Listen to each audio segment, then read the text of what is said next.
Saudações, eu sou o Android. Nesse vídeo eu vou fazer As Obras que o Mal Vence no final, parte 2. Lembrando que a primeira parte está na descrição, chega de enrolação e vamos lá.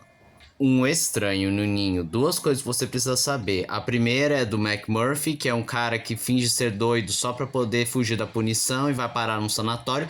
E a enfermeira Ratchet, que é uma enfermeira que domina o sanatório com um punho de ferro. E vai acontecendo vários embates ideológicos com o McMurphy contra a enfermeira Ratchet, a fim de ter a sua liberdade e acabar com a tirania da enfermeira. Mas o poder dela é esmagador e ela acaba primeiro fazendo terapia de eletrochoque McMurphy e em seguida o lobotomiza, destruindo a sua individualidade. E a história termina com a enfermeira Ratchet mantendo seu controle e Chef, um dos pacientes, acaba tirando a vida de McMurphy com um travesseiro apenas para acabar com a sua agonia.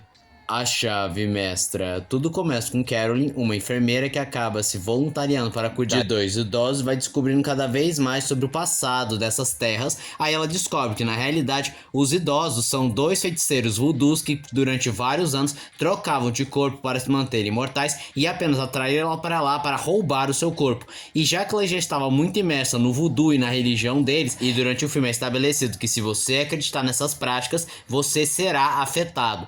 E assim, o corpo de Carolyn é tomado pela idosa, enquanto ela fica no lugar da idosa, agora moribunda. 1984, famosa distopia do Grande Irmão, que mantém o controle a partir das teletelas e o poder quase onipresente do Grande Irmão, que até mesmo é capaz de saber o que você está pensando. E o Winston Smith acaba sendo contra a tirania do Grande Irmão e eventualmente é capturado, torturado de diferentes formas possíveis, físico, psicológico, emocionalmente, até que ele quebre completamente. E durante uma audiência em que ele confessava seus crimes e dizia que agora estava liberto, quando ele está saindo, ele recebe uma bala na sua nuca, mas ele chora com uma lágrima porque finalmente ele ama o Grande Irmão. E apesar desse final pessimista, o apêndice do livro dá a entender que a tirania do Grande Irmão acabou caindo. Mas essa parte do livro é completamente ignorada e não passa de uma interpretação, não tendo uma certeza concreta. Seven, Os Sete Pecados Capitais, é aquele famoso filme do vilão John Doe que mata as pessoas baseado nos 7 pecados capitais, e quando resta apenas 2 pecados capitais, ele se entrega para a polícia e os personagens do Morgan Freeman e do Brad Pitt acabam levando ele para um deserto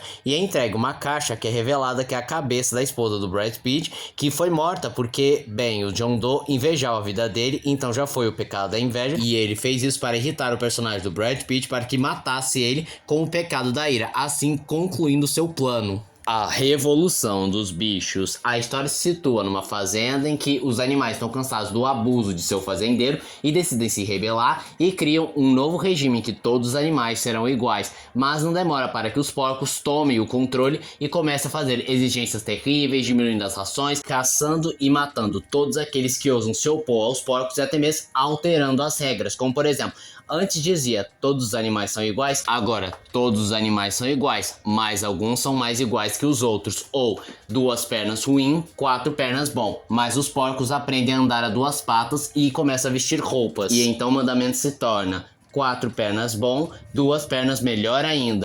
E no final, os outros animais veem o que os porcos se tornaram, sendo incapazes de distinguir o que é um humano e o que é um porco.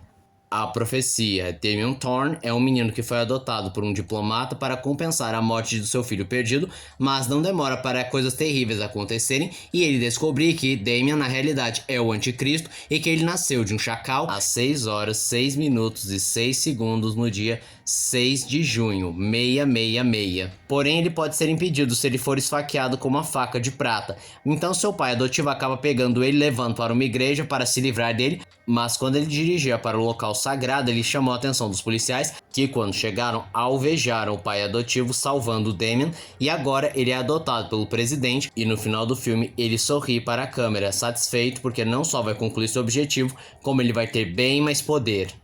Pandemônio é um curta do YouTube que conta a história de uma menina que está desolada porque sua irmã teve sua vida ceifada por um assassino e ela acaba fazendo um pacto com o próprio Mephistófeles pedindo que trouxesse sua irmã de volta, mas ele avisa que se ela falhar, a sua alma será do demônio. E então ela acaba fazendo vários desafios até eventualmente encontrar o assassino de sua irmã e ela acaba o matando, e assim ela perde o desafio, pois não só o desafio dizer que não era para ela matar o assassino e sim apenas arrancar uma máscara queria entregar para o próprio Mefistófeles, como também ficou claro que ela nunca quis trazer a irmã de volta, pois o desejo de vingança era muito maior. E já que o acordo foi trazer a irmã de volta e não se vingar do assassino, ela acabou tendo a sua alma tomada pelo Mefistófeles. E esse foi o vídeo de hoje. Se você gostou do vídeo, se inscreva no canal, compartilhe o vídeo, comente, dê o seu like, dê sugestões de que vocês querem ver aqui no canal. Também não esqueça de ativar as notificações, chave de like, caso gostem dos meus vídeos. Então, tchau.